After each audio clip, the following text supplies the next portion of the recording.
Speaking of another B name, this actually kind of transitions perfectly. Another London Knight. Well, he's now signed to the Lehigh Valley Phantoms on a two-way contract. Sawyer Bolton. Yeah, Where did he come from? nobody Like knows. He vanished. I I Weird out. saw him I saw him on the ice and I saw Bolton on the back of his jersey. And I'm thinking, okay, that's not a common last name, but like there's no way one of the Boltons is here from the Knights. Like that makes no sense. And then I see right after the Phantoms are like, hey, we signed Sawyer Bolton. And I was like, oh, okay. He only had 1 year with the Knights. Like this season was his only OHL season. He just turned 20 on July 12th. But he's here. He's here with the Phantoms. And I'm really excited for I think what they want to do with Sawyer Bolton because obviously he's the son of former NHL enforcer Eric Bolton. And when I tell you he looks exactly like his dad and he plays exactly like his dad, it's like uncanny. If you see videos of him, I mean, this kid just hits and he fights and it's so funny though because he gets so physical on the ice. There is this one video I saw of the Knights were playing the Rangers, like OHL affiliate, and he just like checks a guy, sends him right over the bench. Like the guy's skates are like up in the air. He just completely like makes him vertical. But Sawyer Bolton comes into like his media availability and he like goes up to the table and the minute he sits down, he's like, hey guys, how are you guys doing? Like he's very nice, he's very polite, and we were like, oh, okay. But I'm really excited to see him because um he looked really good in camp and he's adding to that physical, just really kind of hard hitting element that the Flyers are unintentionally, they said, integrating through the draft. I don't know how unintentional it is, but he's definitely adding to that. So I'm excited. He's on a two-way contract, so we very well could see him, get some looks with the Flyers, but that Yeah, was 20 years definitely a old. surprise. 6 foot. He's a young kid, 20 years old. Yeah. New York. I mean, like he had, he only had 5 points in the OHL last year in 40 games, but like, His job was not to score. right, the Flyers need somebody to protect some of these young guys, and Yeah. so growing a little smaller, a little more physicality, raise some eyebrows. Let's see what he can do. Like, it's worth a shot. Like, you never know. Yeah. Well, when he was describing his game, he literally said, my kind of job out on the ice, I want to protect my teammates. I want my teammates to feel safe. Like I hit hard, I get physical. Like he knows that that's kind of what he's on and he's good at it.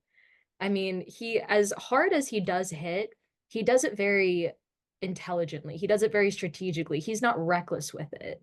Like if we're bringing back the whole enforcer thing with Matt Rempe and all that, like Sawyer Bolton could fall under that category of like kind of that Nick Delorier type of deal where he protects his teammates and the Flyers I think could really only benefit from having a player like that. So I'm here for it. Yeah, I mean, sometimes your goal in hockey is not to score goals, and a lot of guys who score goals in minors and juniors and whatever, when they get to the NHL, are not supposed to be that person. Yeah. Like, you may be able to have chip in offensively. Mark Edward Vlasic, Mhm. standout defenseman for the San Jose Sharks, was an offensive defenseman in juniors. Got to the NHL, went, nope, you're playing defense. And that's Like, okay. yeah, like sometimes it's just not your job. It's not what he projects, and we'll see. It's an interesting, and if he raised eyebrows and Hmm. he's got the hockey background. Let's see what he can do. It's an interesting thing to keep an eye on. A little story. I don't Yeah. know if we see him in the NHL next season. I think it's just Yeah. such a raw talent where it might be a fit, a flash in the pan. Like it's something. You never know. Yeah, I mean it's an interesting signing. I talked to Denver Barkey about he was like, even by at the Memorial Cup in May, Bolton had told the team that like he had some AHL offers, but he didn't make his decision until after the draft. And then the day before they released the development camp roster, he like texted Barkey and Bonk and he was like, hey guys, I'm gonna be there. And they were like, oh, okay, cool. Cool. Come So join us. yeah, so it sounded like it was not last minute, but it did sound like he didn't make his decision until like very close to development camp. So it'll be interesting to see for sure. Yeah, Uh, if you ever get a chance to talk to him again, ask him why the Flyers? Because if he had multiple yeah. offers, like what about the Flyers made him want to sign here? And there's my cat, ladies and gentlemen. Oh, Um, Binksy. yes, my cat Jinx. I'm in my kitchen on my Yeah. kitchen table, and so my cat is here, and she may feature in this podcast at some That's point. okay. We love that. But another kind of interesting narrative that played throughout the Flyers development camp throughout the 4 days was that there were quite a few guys who this was not their first camp. They've been in the organization for a little bit. And, talking with a lot of the writers who have been to previous camps and, have seen these guys a little more than I have, it sounds like for some of these players that we saw, they're kind of in a make or break position of, okay, this is the season where you need to do well, you need to prove yourself, or your chances of actually making that NHL roster are going to go down pretty Yep. dramatically.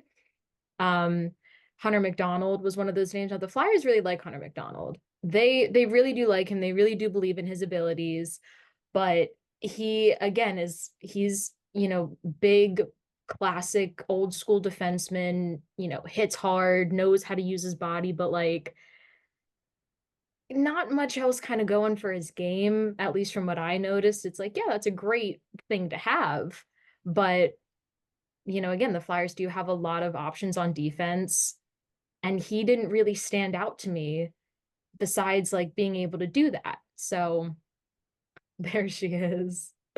He's right next to me, and there's a glass, and I don't want her to knock it down. I will say this in talking, I'll follow up here, and then I think we do have a player that we should talk about here soon. Um, I will say this. One of the reasons why I don't think it's the end of the world that Bonk doesn't make the NHL roster is because a guy like Hunter McDonald. Yeah. Like, give him a chance. He's 22. He played NCAA hockey. Like, Yeah. he's gonna be at training camp. Hmm. Like, if training camp is where he needs to perform, maybe he Hmm. starts in the AHL. He might be the first D-man called up. Ronnie Attard, right? You Yeah. resign him. He's another guy that could be replaced if Bonk doesn't make it. So those Yeah. are two guys right there where it's like, okay, yeah, go back to juniors. And right now, McDonald and Attard are like the two guys where I'm like, those are kind of the top two call ups I would want for young kids to Yeah. come up. Because I mean, Adder, he had a few glimpses last season Yep. when the defense was going through all those injuries and trades and everything, and he didn't look bad. We didn't get a huge sample size for him, but he definitely did not look bad. So I wouldn't be mad at either of them getting called up, but I do think for McDonald, like as much as they do like him, and I see why they like him, I think he really does need to have a standout year, or it's like there's not going to be a whole lot to justify keeping him within the organization. Training camp is key. Can Hmm. you have a good summer? That's the biggest thing. Can you have a good summer to come into training camp and prove your worth?